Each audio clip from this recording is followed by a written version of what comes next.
नमस्कार। स्वागत है आप सभी का हमारे चैनल कहानी संसार में। आज की कहानी महिला कथा लेखिका और उपन्यासकार गीतांजलि श्री की लिखी कहानी बेलपत्र।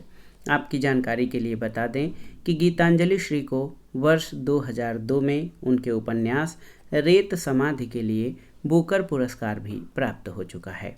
आज की कहानी बेलपत्र है। वाचन स्वर मेरा यानी अनुराग चौधरी का है। तो आइए सुनते हैं आज की कहानी। सब्जी बाजार में फातिमा का पैर छप से किसी गिलगिली चीज पर पड़ गया। ओफ! घिन के साथ उसने पैर को अलग झटका। कुछ नहीं, रिलैक्स।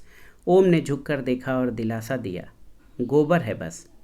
पता नहीं क्यों फातिमा के अंदर ऐसा तेज गुस्सा फूटा। देखो, होगा गोबर तुम्हारे लिए पाक, मेरे लिए उतना ही घिनौना है जितनी घोड़े की लीद। ओम के भीतर तक कुछ हिल गया। फातिमा, पागल हो जाओगी इस तरह करोगी तो हर इशारे का दो में से एक ही मतलब होगा, हिंदू या मुसलमान। अब भी संभल जाओ। ओम कराह उठा। तुम जिस कीचड़ में फंस रही हो वो अभी नरम है, अभी उसमें से निकल सकती हो। पर फातिमा, समझोगी नहीं तो फंसती जाओगी और फिर वह पदार्थ ठोस हो जाएगा, तुम उसमें अटक जाओगी, हिल नहीं पाओगी, अकड़ी रह जाओगी। दोनों स्कूटर पर सवार घर लौट आए। अंदर शन्नू चाची आई थी। ये लो बेटा, सिरडी गई थी, साईं बाबा का प्रसाद है। बहू, ये धागा बंधवा लो। फातिमा ने चुपचाप धागा बंधवा लिया। उसकी आंखों में अनोखी चमक थी। उसी शाम उसने अपना सूटकेस खोला।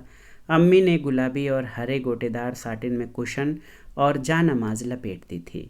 फातिमा ने खिड़की के नीचे कमरे के एक तरफ वह चीज़ें लगा दी, नमाज पढ़ी और आसन एक कोने में जरा सा मोड़ दिया। रात को ओम ने अपना हाथ धीरे से फातिमा के कंधे पर रखा। फातिमा ने मुंह फेर लिया। ओम ने और नज़दीक खिसक कहा, फातिमा, ये क्या कर रही हो? फातिमा घायल जीव की तरह छिटक कर अलग हो गई।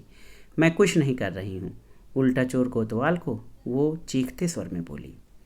अजीब सी हो रही थी फातिमा, मानो एक बारीक सी परत के नीचे बस हिस्टीरिया ही हिस्टीरिया दबा पड़ा हो। जब तक चुप्पी ठीक है, पर जरा सी आवाज़ हुई कि परत चटकी और चित्कार बाहर फूटा। ओम ने उसका हाथ हल्के से दबाया। प्यारी, मैं क्या कर रहा हूँ? तुम तो हर बात का मतलब निकालने लगी हो। इतनी जल्दी बुरा मान जाती हो। पहले हम हर तरह की बात पर हंस लेते थे। फातिमा के आंसू छलक पड़े। पहले की बात मत करो, पहले हम कुछ और ही थे। उसने सिसकिस के साथ अपना मुंह तकिए में दबा लिया। ओम ने उसे कस के चिपटा लिया। छोड़ दो मुझे, छोड़ दो। वो रोती हुई उसकी बाहों से निकलने को तड़पने लगी। नहीं, ओम ने बाहें और कसते हुए कहा, नहीं फातिमा, कैसे छोड़ सकता हूँ तुम्हें? प्लीज़, तुम समझ ही नहीं रही। समझ तो वो भी नहीं रहा था। उसकी मति मारी गई थी। मुंह फाड़े कोई लहर आई थी और उसे मध्य सागर में अनजान अंधेरों में गोते खाने पटकने लगी थी। ये सब क्यों हो रहा है? ये सब क्या हो रहा है? उसे कुछ भी समझ नहीं आ रहा था। सिसकती फातिमा को सीने से लगाए वो मध्यम चांदनी में चुपचाप पड़ा रहा। पलंग के बगल में खड़े कैबिनेट पर चांद इशारा कर रहा था। फातिमा टिक्की कॉलेज की धुंधली तस्वीर शिशालार रही थी। दुबली सी लाडी जींस पर कुर्ता लटकाए, कुर्ते पर एक लंबी चोटी झुलाती, हंसमुख चेहरे वाली, चपल नैनों वाली। तब फातिमा कितनी शौक हुआ करती थी और निडर और बागी। हॉस्टल लाउंज में ही अपने अब्बा से लड़ पड़ी थी। समाज, मजहब, धमकाइए मत मुझे, सारी दुनिया घटिया नियम अख्तियार करे तो भी वे सही नहीं हो जाएंगे। दोनों ने मिलकर सबका सामना किया था। जाम की धमकी देने वाले अनाम खतों को हिकारत से फाड़ कर फेंक दिया था। ओम की नौकरी चली गई। उस पर आरोप लगा कि वो घमंडी है और ऑफिस का माल निजी इस्तेमाल में लाता है। मित्रों के संग दोनों हंसे थे, क्योंकि वाकई ओम ऑफिस का कागज़ जब तब अपने लेख टाइप करने के लिए उठा लाता था। एक के बाद एक बवाल हुआ। शहर भर में हंगामा फैला। फातिमा को तो उसके अब्बा ने ताले चाबी में बंद कर दिया, पर वह खिड़की से कूदकर भाग आई थी और दोनों ने शादी कर डाली थी। ओम ने गहरी सांस ली। ऐसा लगा कि एक डरावने दौर का अंत हुआ था। एक खतरनाक कहानी खत्म हुई थी, पर न जाने कैसे उस कहानी का अंत एक नई शुरुआत बन गया। सवेरे आँख खुली तो फातिमा नमाज पढ़ रही थी। ये क्या? ओम के तन बदन में आग लग गई। उसने झपट कर जा नमाज खींच ली और फातिमा को घसीट कर खड़ा कर दिया। ये क्या कर रही हो? वो दांत पीस कर बोला। अब यही कसर बाकी है, छोड़ दो मुझे। फातिमा की आवाज़ कांप रही थी। उसकी आंखों का दृढ़ संकल्प देखकर ओम थर्रा उठा। फातिमा झटके से वापस जा बैठी। नाश्ते पर दोनों चुप थे। ओम अपने चेहरे के आगे से अखबार हटाता तो केवल एक और कौर मुंह में डालने के लिए।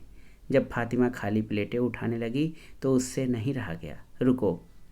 फातिमा ठिठक गई, सिर बिना उसकी तरफ घुमाए। जाओ, ओम गुर्रा कर बोला। जब सुनने से पहले ही तय कर चुकी हो कि सुनोगी नहीं तो क्या फ़ायदा। फातिमा सट सट साड़ी फड़फड़ाती रसोई में घुस गई। वह वाकई कुछ भी सुनने को तैयार नहीं थी। सारा दर्द, सारी कुंठा उसने अब इसी एक बिंदु पर न्यौछावर करने की कसम खा ली थी, अपनी एक पहचान पर, क्योंकि उसे लग गया था कि कोई उसे पहचानता नहीं, मानता नहीं, या तो बस बर्दाश्त करता है या फिर जलील करता है। उसे अपनी अस्मिता की खोज हो आई। ठीक है, वह भी दिखा देगी वह क्या है। ओम का हाथ फिर उसके कंधे पर था। फातिमा, उसकी आवाज़ रूधी रूधी थी। फातिमा तड़प उठी। ओम की कोमलता वह सह नहीं सकती, इसी तरह वह हिला देता है। वह उम्मीद और विश्वास में बैठ जाती है कि उसे मंजूर किया जा रहा है। नहीं चाहिए ये नरमी, चीख लो, मार लो, पर फातिमा कुछ तो सोचो। तुम समझती क्यों नहीं कि क्या कर रही हो। सारा जग इठलाएगा कि उन्हें तो हमेशा पता था तेल और पानी का मेल कब हो पाया है। तुम संभलती क्यों नहीं। हमने एक दूसरे से प्यार किया है, धर्म से परे। तुमने क्यों ठान लिया कि दुनिया के रचे झूठे बवर में हम फंस जाएं। तुली हुई हो हमें हिंदू मुसलमान दिखाने में। फातिमा, तुम जहर को मरहम समझ रही हो। Please Fatima, please. जिसमें से लड़कर निकल आए थे उस गड्ढे में गिर जाना चाहती हो। हम तो बेइंसाफ़ी से लड़ने वालों के लिए एक ताकत बन गए थे, symbol, symbol of victory. Fatima तिलमिला उठी। हाँ हाँ, सिंबल है, बस सिंबल बन के रह गए हैं, मुर्दा सिंबल, और कुछ नहीं रहे, जैसे तिरंगे झंडे पर बना चक्र।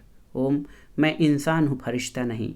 सुना, समझे। सुन लो ओम, मुझे मेरी दुनिया चाहिए, इंसानों वाली। डू यू अंडरस्टैंड, जिसमें तरह तरह के रिश्ते हैं, दूर के, करीब के। मुझे 4 जिगरी दोस्तों के सहारे नहीं जीना है।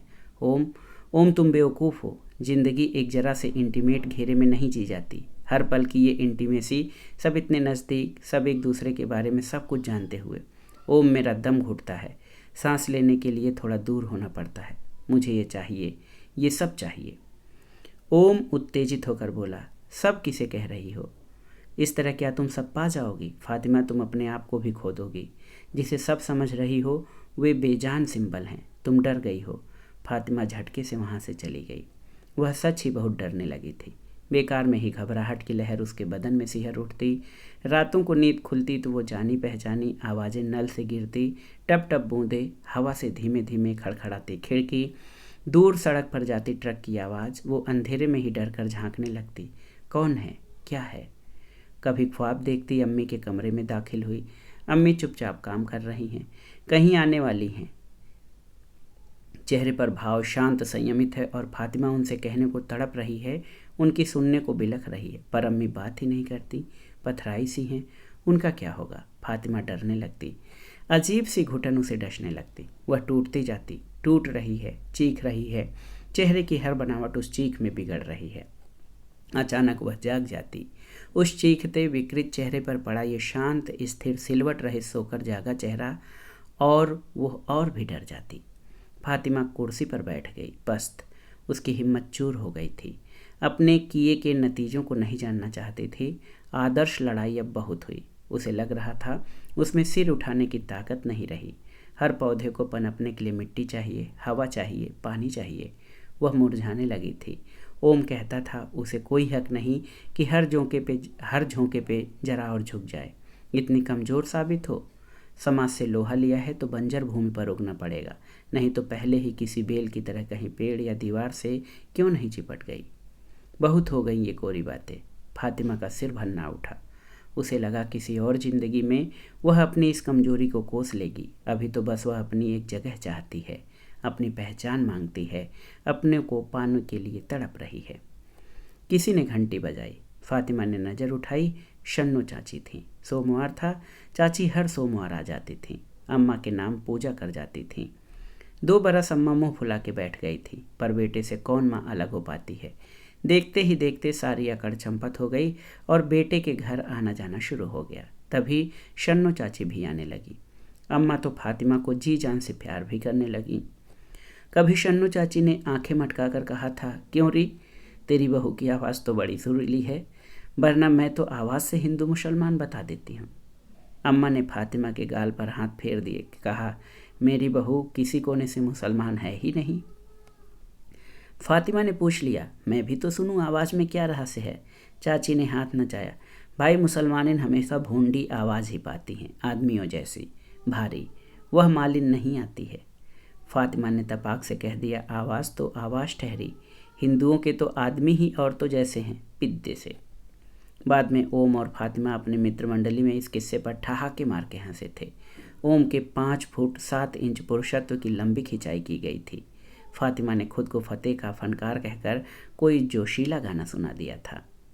आए दिन ऐसे किस्से होने लगे थे जिसको लेकर मित्रों में छेड़छाड़ चलती। सब मिलकर संसार की रीतियों पर ताज्जुब करते। ओम के बाबा कहा करते थे कि राह चलते कभी सांप और मुसलमान मिल जाएं तो पहले मुसलमान का खात्मा करो, फिर सांप का। ओम तब बनिए और पठान का चुटकुला सुनाता कि बनिया पठान के सीने पर सवार घूसे पे घूसे जमाए जा रहा है और फफक फफक कर रो रहा है कि रुके तो कैसे, क्योंकि वह रुका नहीं कि पठान उठकर उसे वह पटकेगा। कभी ओम फातिमा को चिढ़ाता, इधर आ मुसलटी, देखें तो तेरे बदन में कैसी बू आ रही है, पानी से बैर करने वाली। फातिमा इतरा के अलग हो जाती, जा काफिर, 2 बूँद छिड़क ले और स्वच्छता का राग अलाप। बड़ा आया ढोंगी धर्मात्मा कहीं का। तब और दोस्त मिल जाते, ना भाभी नहाने की बात तो छोड़, वो तो गनीमत है कि इतनी गर्मी है कि तुम्हें भी नहाना पड़ता है, पर उसका क्या जो हर मांस खाने वाले जानवर की बू होती है। हैं, ये क्या बकवास है।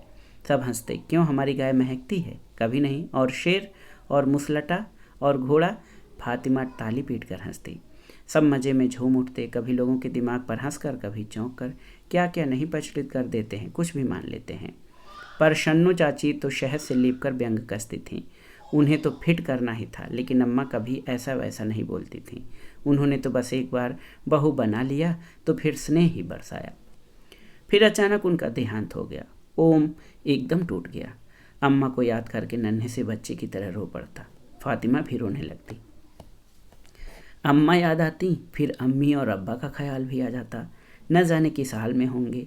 इधर उधर से कोई उड़ती खबर आ जाती, खालू जान के पास गए हैं, नदीम की शादी कर दी, मोतिया का ऑपरेशन हुआ है वगैरह। एकदम कट चुकी थी उनसे फातिमा, कभी कुछ हो गया तो। ओम ने अम्मा की तस्वीर फ्रेम करा के टांग ली। शन्नो चाची ने उसी के बगल के आले पर उनके सबसे प्रिय भगवान शंकर का फोटो खड़ा कर दिया। कभी कभार आती तो हाथ जोड़ लेती। देखते ही देखते वह कोना एक पूजा स्थल बन गया। पार्वती और गणेश भी आ गए। सामने पीतल की एक तस्तरी में शिवलिंग, गंगा जल, अगरबत्ती और दिया सज गए। अम्मा की याद से कुछ ऐसे जुड़ गई थी ये पूजा कि ओम ने कभी उंगली नहीं उठाई। फातिमा और वह आरती भी ले लेते और शन्नू चाची के कहने पर आले की तरफ जूता चप्पल पहन कर न जाते। बहुत दिनों तक चाची नहीं आती हैं तो ओम अधीर लगने लगता है। फातिमा को ऐसा वहम था। एक ऐसे ही दिन उसने पूछा, मैं फूल बदल दूं? ओम क्षण भर चुप रहकर बोला था, ठीक है। अम्मा को अच्छा लगता था। फातिमा ने नहाकर चाची की तरह सिर पर पल्लू डाल लिया। केले के पत्ते पर गुड़हल, गुलाब और मोगरा धुलाई और शिव जी के लिए बेलपत्र। दूध से शिवलिंग को नहलाया, फूल पात्र चढ़ाए, दिया जलाया। उसके मन से हुक सी उठी, अम्मा, अम्मी, अब्बा। अगली बार चाची आई तो पूछने लगी, ये पूजा किसने की? मैंने, फातिमा ने बताया। चाची कुछ बोली नहीं, पर हर सोमवार को आने लगी। क्यों बहू, ओम ऑफिस गया? हाँ चाची। और तूने वह धागा तो नहीं उतारना? उतारा। हाँ, उतारना नहीं, तेरी गोद भरेगी। धागे से नहीं चाची, हमारी मर्जी से भरेगी। अरे तो मर्जी तो है ही। चाची ने पूजा के आले पर से घी उतारा और चढ़ावे के लिए थोड़ा सा हलवा बनाया। पूजा की। किसी जन्माष्टमी में नीचे के आले को साफ करके कृष्ण झांकी भी बनाई गई थी। तभी फातिमा ने जैसे अम्मा बनाती थी वैसे सिंघाड़े का हलवा बनाया था। शाम को ओम की तरफ बढ़ाया तो उसने पूछा,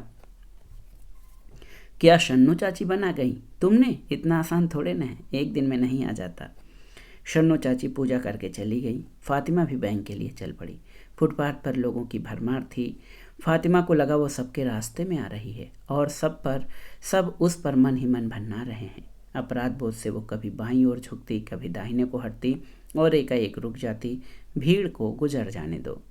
वो भीड़ से बेहद घबराने लगी थी, लोगों से घबराने लगी थी। कभी कोई जानने वाला दिख जाता तो अव्वल वह उसे पहचानती ही नहीं, अगर पहचान लेती तो दुविधा भरी एक मुस्कान के साथ कतरा के बगल से निकल जाती कि न जाने सामने वाला उसे पहचान भी रहा है, पहचानना भी चाहता है। ओम झल्ला उठता। कहीं जाते हैं तो बोलने की कोशिश भी नहीं करती हो, लोग समझेंगे खिलजी खानदान का होने का गरूर है, बादशाहत का गुमान पाले हुए हो, तो मत ले जाओ मुझे कहीं। फातिमा बात निपटा देती। ओम अक्सर अकेले ही जाता। फातिमा से कह कह के हार गया कि लोग हर बात का टेढ़ा मतलब निकालेंगे, और निकालेंगे ज़रूर। उसी दिन की मनचंदा बता रहा था, बाला ने कह दिया, देखो नहीं आई ना शहजादी, समझ रही होंगी कि बेटे का जन्मदिन तो बहाना है, दुर्गा पूजा का जमघट होगा असल में। अजीब मानो न मानो, मुसलमान होता ही है ज़्यादा मुसलमान। हम तो सिद्दीकी के घर हर ईद पर जाते हैं, जबकि हमें मालूम है कि वो छुप के गाय काटते हैं। लोग कैसा कैसा बोलकर महफिल में रंग लाते हैं। इसका ओम और फातिमा को पुराना तजुर्बा था। वो तो शादी की खबर उड़ी भर थी कि जग भर अपने अपने परमेश्वर का दूत बन बैठा, और ओम और फातिमा का रक्षक भी। अरे भाई चुप कैसे बैठें, एक शरीफ लड़का बर्बाद हुआ जा रहा है, वह चंडाल निकाह किए बगैर नहीं मानने वाली। अम्मा फला फला की ये जुर्रत, हमारी लड़की उठाएंगे, देख लेंगे। और तो और अम्मा बेचारी की मौत पर भी अफवाहों का बाजार गर्म था। देखा ना, निकाह किया, बेटे का धर्म लिया, माँ रो रो के जान दे बैठी। मनचंदा बता रहा था कि 71 में तो ये शोहरत थी कि फातिमा के बाप पाकिस्तान के एजेंट हैं। शादी का विरोध तो नाटक है। लड़की को दुश्मनों की मदद की खातिर काफिर से ब्याहा। ओम की कंपनी शायद डनलप के तकियों और गद्दों में FBI की फाइलें सिलती थीं। फातिमा चेक भुना कर लौट आई। शाम को ओम घर जल्दी आ गया। चलो डमरू पार्क चलें। वहाँ पहुंचकर दोनों एक घने पेड़ के नीचे उसके चौड़े तने से टेक लगाए बैठ गए। फातिमा ज़मीन पर पड़ी एक टहनी से खेलने लगी। अचानक किसी सड़की कुत्ते की उसी टहनी पर उसी तने से लग के एक टांग उठा के क्रिया करने की तस्वीर बेवजह उसके मन में कौंध गई। उसने चीख कर टहनी गिरा दी। क्या हुआ, क्या हुआ? ओम भी हड़बड़ा गया। ओह ओह! फातिमा ने बड़ी बड़ी आंखें उधर की और फिर खिलखिलाकर हंस पड़ी, सरिता सी कलकल करती उन्मुक्त हंसी। फातिमा! ओम ने उसे गले से लगा लिया। हंसते हंसते फातिमा रोम पड़ी। ओम, मुझे अच्छा नहीं लगता, बिल्कुल अच्छा नहीं लगता। क्या बात है फातिमा मेरी जान, अब तो खुश हो जाओ, सब तो अच्छा चल रहा है। तुम अम्मी के भी पास जाने लगी हो। अब्बा का तार आया था, उन्हें अस्पताल में भर्ती कर दिया गया था, सख्त बीमार थे। फातिमा बदहवास हाल में मैके पहुंची थी। शादी के बाद पहली बार बहुत रोना धोना हुआ। अब्बा जान अच्छे हो गए, पर मुहर्रम शुरू हो गया। फातिमा ने ओम को लिखा, अब्बा घर लौट आए हैं, अब कोई खतरा नहीं है, पर मुहर्रम शुरू हो गया है, उसके बाद ही आ पाऊंगी, अभी छोड़कर जाना ठीक नहीं लगता। मिलते ही दोनों में झगड़ा हो गया। ओम बरस पड़ा। ये हमारा समझौता थे कि धर्म से कोई साबिका नहीं होगा, उसके पचड़ों में बिल्कुल नहीं पड़ेंगे। फातिमा ने आश्चर्य से कहा था, तुम तो गजब ही करते हो ओम, मुझे धर्म से अभी भी कुछ वास्ता नहीं है। अब्बा बीमार थे, अम्मी का जी हल्का हो पाया, मेरे नौहे पढ़ लेने से उन्हें राहत मिली, बस मैंने कोई समझौता नहीं तोड़ा। वाह वाह! ओम ने लाल पीले होकर ताना कसा। तुम रोज़ा रखो, मातम करो और फिर मासूमियत से कहो क्या गलत किया। फिर क्यों न अम्मी के दिल के सुकून के लिए निकाह भी कर लिया होता, वही क्या गलत होता। फातिमा ने बहुत गहराइयों से ओम की तरफ देखा। दो क्षण बाद शांत स्वर में बोली, हाँ शायद गलत नहीं होता, हमें फ़र्क न पड़ता, पर अम्मी और अब्बा को इज्जत मिल जाती, हमसे रिश्ता कायम रखने का जरिया मिल जाता, मुझे इस तरह अलग होने को मजबूर नहीं होना पड़ता। भाई की शादी तक मैं शरीक नहीं हो पाई तुम्हारे हिंदुत्व की वजह से। ओम सन्नाटे में आ गया। अरे 2 दिन उस माहौल में लौटी और दिमाग फिर गया। मैंने क्या निकाह से मना किया था, या कभी भी किसी किस्म की धार्मिक रस्म से? बोलो। मंदिर, मस्जिद, गिरजा, खूब रही। फातिमा बीच में ही बोल उठी, अब मंदिर और फेरों की बात होगी? मंदिर पर कौन सा कलंक लग रहा था, तुम जानते हो अच्छी तरह से। जानते हो कि हमारे समाज में जो भी जाता है लड़की का जाता है, लड़का सिर्फ लेता है। तुम्हारे हिंदू मजहब की तरह दूर दूर तक अपना साया बिछाता है, अपनी छत्र छाया में दूसरों को पालता है या डसता है। पर ये तो खूब रही कि अपने फैलाव से बेखबर है, और कोई दूसरा जरा सा भी पनाह मांगे, होने का हक मांगे, थोड़ी ज़मीन चाहे तो भड़क उठें कि ऐसा है तो फिर हमें भी हिस्सा चाहिए। उल्लू न बनाओ, तुम्हारा क्या बदला या बिगड़ा? ओम का हाथ उठ गया था। अब ऐसी दलीलें दी जाएंगी और ये जताओगी कि जैसे मैं तुम्हें उठा के ले आया, अपनी रजामंदी का जिम्मा लेते अब डर लगने लगा है। फातिमा रोने लगी पर बोलती रही, रजामंदी? क्या तुमने कोई रास्ता छोड़ा था? या तो इस तरह जाओ वरना जाओ, फूट मरो। मर छोड़ना क्या आसान होता है? फातिमा, ओम चिल्ला पड़ा था। इस तरह हमारे अतीत को मत झुठलाओ, हमारे प्यार को दूषित मत करो। डमरू पार्क में दोनों अपने अतीत को असली और नकली गांठों से उलझाए बैठे रहे। ओम ने फातिमा को गोद में लिटा लिया। अब क्या है? अब तो तुम हर साल नौहे पढ़ने अपने घर जाती हो। फातिमा भर्राई आवाज़ में बोली। जाती ही तो हूँ, बस। क्या नाता रख पाई हूँ किसी से? क्या दे पाती हैं उन्हें? ओम, मैंने समाज से लड़ाई की थी। वो मुझे बदनाम करे, मेरा बहिष्कार करे, मैं सब सह सकती थी, पर माँ बाप से अलग होना? ओम विचार मग्न हो गया। माँ बाप से कौन सा समाज होता है कोई समाज? उसने दृढ़ स्वर में कहा, नहीं फातिमा, हम शिकायत नहीं कर सकते। जगदीश काका को याद करो। जगदीश काका फातिमा को अंग्रेजी पढ़ाते थे। वो अकेले बुजुर्ग थे जो उन दोनों की शादी में शरीक हुए थे। शादी से पहले उन्हें नसीहत भी दे चुके थे। देखो, इस समाज की ताकत को मामूली न समझो, उसके बारे में अपनी नीयत तय कर लो। खूब थू होगी, ये समझ लो। उससे घबराते तो हो, सोच लो। दुनिया के आगे चाहे मुस्कुराता मुखौटा चढ़ा लोगे, अंदर चूर चूर होते जाओगे। झेल सकते हो? हिम्मत है तो आगे बढ़ो, हम सब तुम्हारे साथ हैं। ये नकली भेदभाव तुम बच्चों के मिटाए ही मिटेंगे, पर फिर ठीक से समझ लो, जाने दो जो जाता है। नाम खानदान किसी का गम न करो। फातिमा, ओम ने उसका सिर अपने दोनों हाथों में ले लिया। समाज को हरा दिया और अब लड़खड़ा रही हो? तुम्हें क्या? फातिमा ने उससे हाथ से हटाकर कहा, तुम्हारी माँ, तुम्हारे रिश्तेदार सब तुम्हारे ही रहे, तुम अपने ही रहे। ओम ने जरा झुंझलाकर कहा, तुम्हारी अम्मी चाह कर भी तुम्हें न मान पाई तो ये उनकी कमजोरी है। मेरी माँ को क्यों कोस रही हो? फातिमा को बुरा लगने लगा। वो उठकर बैठ गई। तुम नहीं समझ सकते, लड़के हो, हिंदू हो, तुम्हें क्या डर? ओहो, ओम ने सिर पकड़ लिया। अब इस तरह बातें होंगी? जब समाज के घटिया कानूनों से ऊपर उठ गए तो उनकी तुला पर हमें क्यों तौलोगी? लड़का लड़की, हिंदू मुसलमान, कहना आसान है। फातिमा का गुस्सा बढ़ने लगा। तुम ऊपर उठ गए और अलग हो गए। तुम्हें शुरू से ये छूट थी, पर मुझे तो हर कदम पर समाज के बाढ़ सहने पड़ते हैं। जमादारिन है तो मुझसे पूछती है, तुम्हारे आगे तो मुँह नहीं खोलती। तुम्हारे उस जिगरी दोस्त की पढ़ी लिखी बीबी तक तुमसे वही पुराने अदब से बोलती है, पर मुझसे हेलो भी नहीं करती। कोई उससे पूछे तो सही कि ये सब नापसंद है तो मुझ पर ही जाहिर करने की तमीज़ क्यों? जैसे मैंने ही तो ये सब किया है। तुम तो दूध के धुले हो, मासूम बेचारे हो। धोबी तक जान पूछकर मेरा काम देर से करता है। फातिमा की सिसकियाँ बजने लगी। छोड़ो फातिमा, ओम ने टोका। हमने लोगों से कब कोई दूसरी उम्मीद की थी? उनकी निर्दयता, उनकी संकीर्णता लगातार तो देखते रहे हैं। छोड़ो उनकी, क्या इन छोटी छोटी लड़ाइयों में सिर खपाती हो? यही तो मैं समझ चुकी हूँ। फातिमा चीख उठी। आप में नहीं रही कि ये छोटी छोटी लड़ाइयाँ ही असली हैं। बड़ी लड़ाई लड़ना आसान है, उन्हें गर्व से लड़ते हैं हम, अभिमान से मर मिटते हैं उनके लिए। पर ये छोटी लड़ाइयाँ कीड़े की तरह घिनौनी, दीमक की तरह लग जाती हैं, खोखला करती जाती हैं। इतनी छोटी होती हैं कि बड़ी बड़ी स्वाभिमानी रोबदार लड़ाइयों से जोड़ कर देखना मुश्किल हो जाता है। तुम्हारी लड़ाई बड़ी है, लड़ो और चाटो बड़ी लड़ाई की जीत को। उसकी तो हार में भी घमंड है, पर मैं तुम्हें इन छोटी छोटी लड़ाइयों के लिए, बड़ी के लिए सत नहीं छोड़ी है। हाँ, ये हमारी हार है फातिमा, कोई वजह नहीं कि हम हारे। तुम, ओम घोर निराशा में हकलाने लगा। मैं अब कुछ नहीं जानती, बंद करो। फातिमा त्रस्त हो चुकी थी। ओम का हृदय कराह उठा। फातिमा, डूब जाओगी, हम दोनों मिट जाएंगे। अपनी कमजोरी से बेइंसाफ़ी को बढ़ावा दे रहे हैं। अन्यायियों को मसला मिलेगा, वे चटखारे लेकर दुनिया को ये मिसाल सबूत के तौर पर पेश करेंगे। किसी तरह संभलना होगा। जगदीश काका, क्या करें, कहाँ जाएं? शहर छोड़ दें? कुछ रोज़ के लिए सुस्ताने निकल जाएं? ऊटी, दूसरा हनीमून? ऊटी ही तो जा रहे थे जब वह मोटी मिली थी, जो मुल्ला को देखकर भयभीत हो गई थी। लेडीज केबिन को रेलवे वालों ने जनरल डिब्बा बना लिया था। उसी में ओम और फातिमा को जगह मिली थी।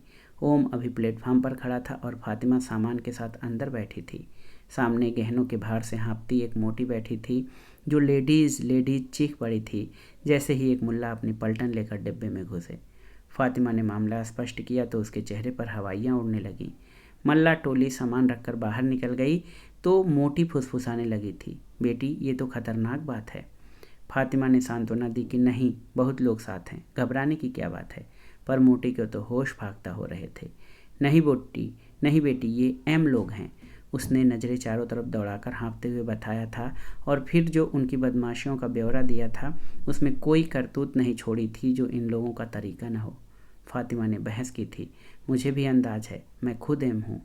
मोटी को रात भर नींद नहीं आई। सवेरे सवेरे फातिमा गठरी की तरह सिमटर ठंड में ठिठकी जा रही थी और ऊपर की बर्थ से मुल्ला का 14-15 बरस का लड़का उतर कर बोला था, दीदी चादर ले लो, मेरे पास 2 हैं।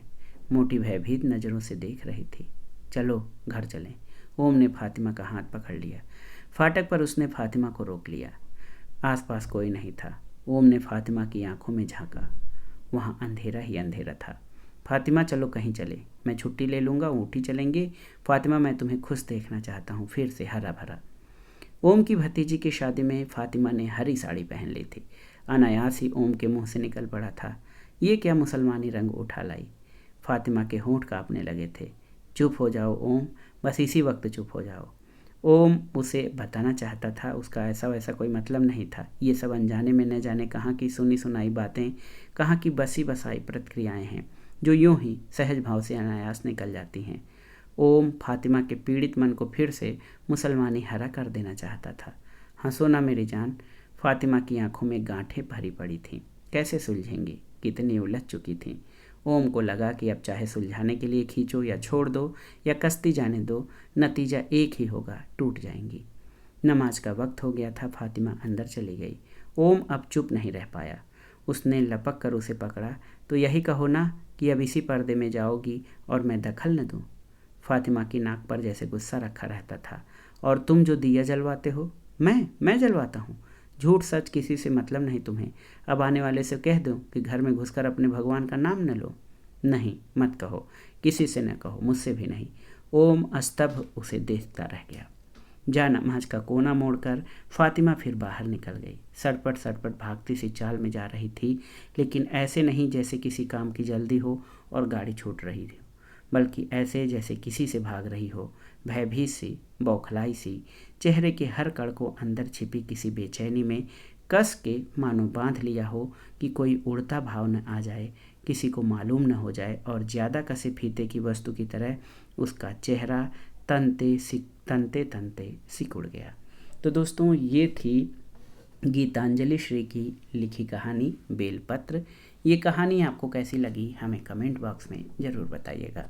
कहानी सुनने के लिए धन्यवाद। नमस्कार।